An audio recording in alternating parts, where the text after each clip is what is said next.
एक गांव में चित्रभानु नामक एक शिकारी रहता था। पशुओं का शिकार करके अपने परिवार को पालता था। वह बहुत गरीब था। उसने एक साहूकार से कर्ज लिया था, जिससे वो अब तक चुका नहीं पाया था। क्या करूं, कुछ समझ नहीं आ रहा।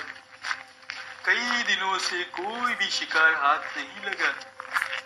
आज तो सेठ जी के पैसे भी लौटाने थे, उनसे मैं क्या कहूंगा। तभी साहूकार वहां आया और बोला, क्या हुआ चित्रभानु, मेरे पैसे कब लौटाओगे? माफ करिए सेठ जी, कुछ दिनों से कोई शिकार नहीं मिल रहा। तुम कई दिनों से यह बहाना बता रहे हो। आज तो मैं तुम्हें बंदी बनाऊंगा। क्रोधित होकर साहूकार ने शिकारी को शिवमठ में बंदी बना लिया।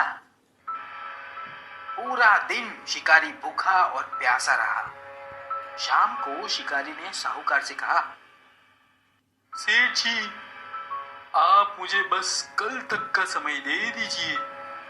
मैं शिकार करके आपका सारा कर्जा चुका दूंगा।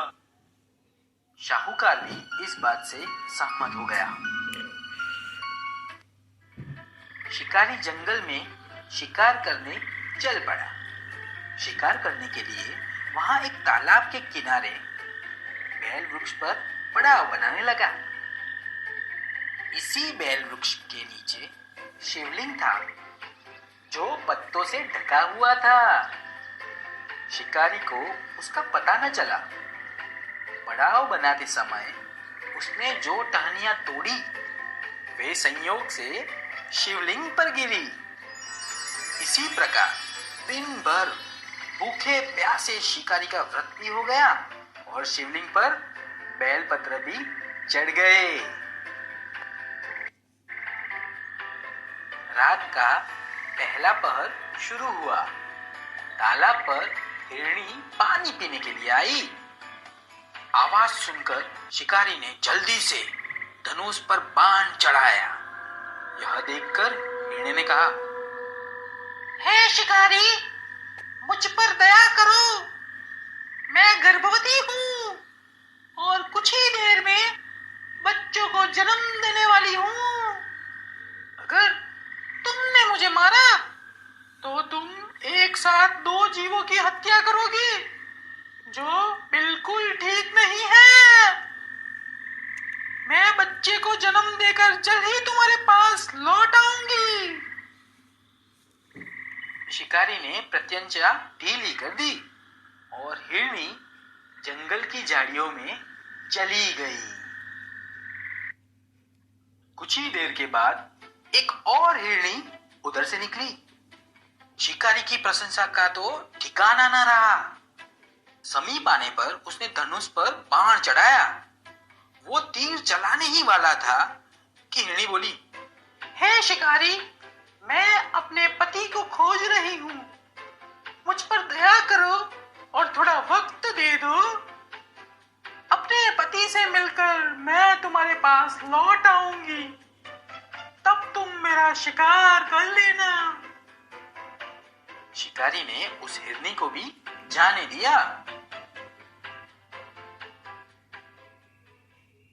दो बार शिकार को खोकर उसका माथा ठनका।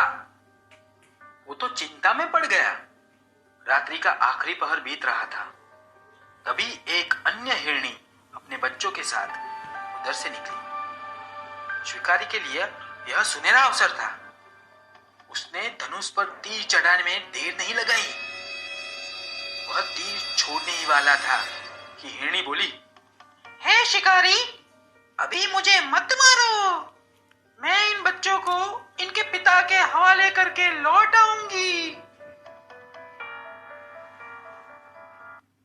शिकारी हंसा और बोला, सामने आए शिकार को छोड़ दूं?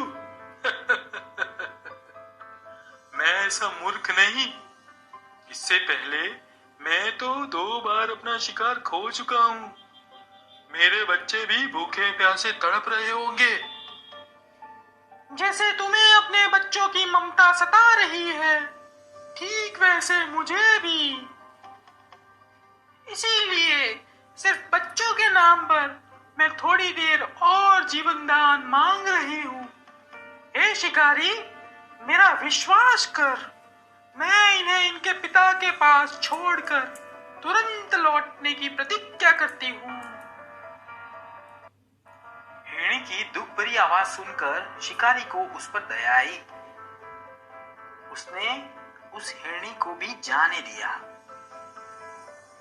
समय काटने के लिए शिकारी बेलपत्र तोड़ तोड़ कर नीचे फेंकता जा रहा था। कुछ देर के बाद एक हट्टा कट्टा हिरन उसी रास्ते पर आया। शिकारी ने सोच लिया कि इसका तो मैं शिकार जरूर करूंगा।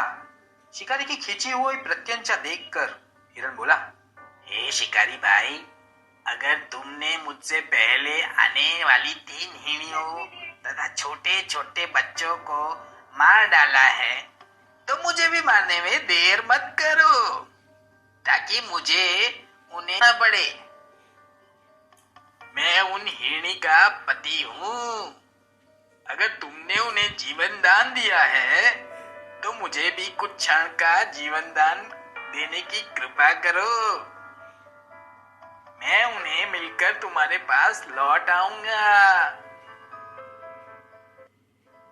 हिरणी की बात सुनते ही शिकारी के सामने पूरी रात का घटनाक्रम घूम गया। उसने सारी कथा हिरन को सुना दी। तब हिरन ने कहा, मेरी 3 पत्नियां जिस प्रकार वचन देकर गई है, मेरी मृत्यु से अपने धर्म का पालन नहीं कर पाएगी।